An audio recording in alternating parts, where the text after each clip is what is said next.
Assalamualaikum warahmatullahi wabarakatuh. Saya Tengku Nur Suci dari kelompok chapter 29 akan membahas tentang the future of AI. Yang pertama yaitu AI komponen.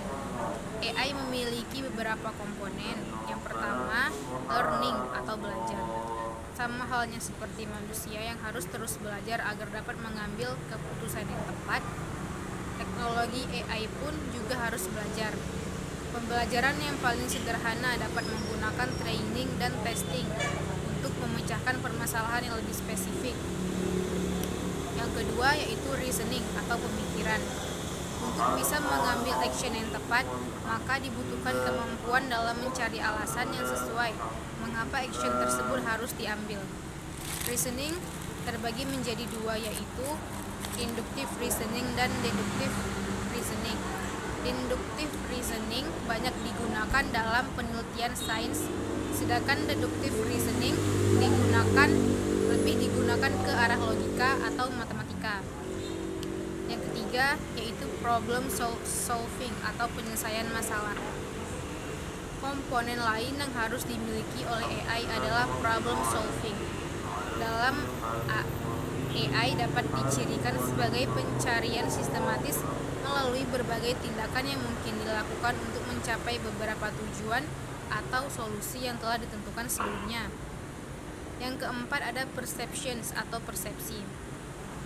Persepsi dari AI hingga saat ini terbilang sudah cukup canggih untuk memungkinkan sensor optik mengidentifikasi individu, kendaraan otonom untuk mengemudi dengan kecepatan sedang di jalan terbuka, dan lain-lain. Yang kelima yaitu language atau bahasa. Bahasa bisa dibilang menjadi komponen yang tidak kalah pentingnya, terlebih lagi untuk teknologi AI yang diterapkan di chatbot. Sebenarnya, bahasa tidak hanya terbatas pada kata-kata, melainkan juga bisa berbentuk warning, tanda-tanda, dan lain-lain.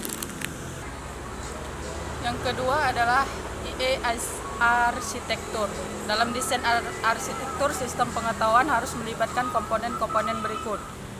Yang pertama, penyederhanaan representasi. Yang kedua, struktur pengetahuan. Tiga, mekanisme inferensi.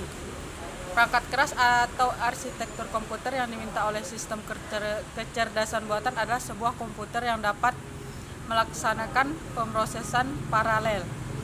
Sedangkan perangkat lunaknya harus dikembangkan dengan bahasa yang mempunyai kemampuan paralel dan logika yang handal seperti Lisp and Prolog.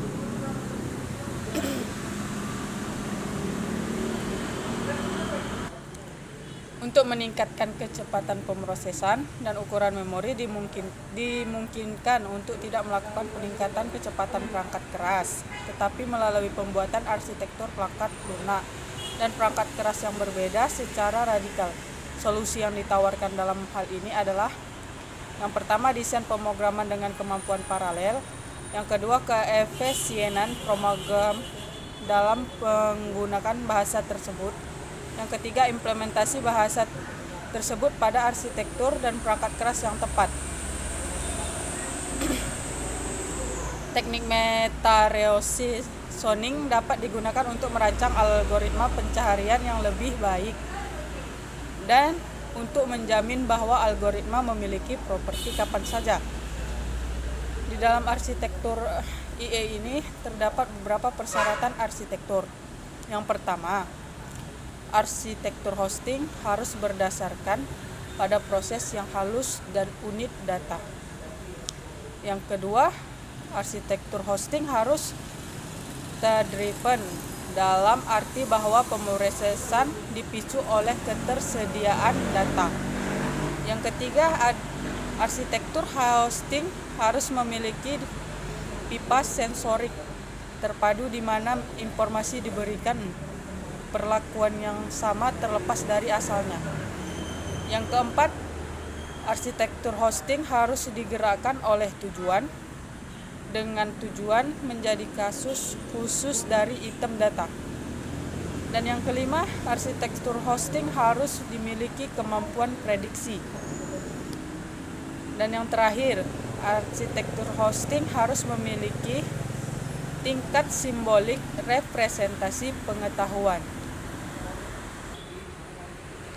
Demikian dari kelompok kami.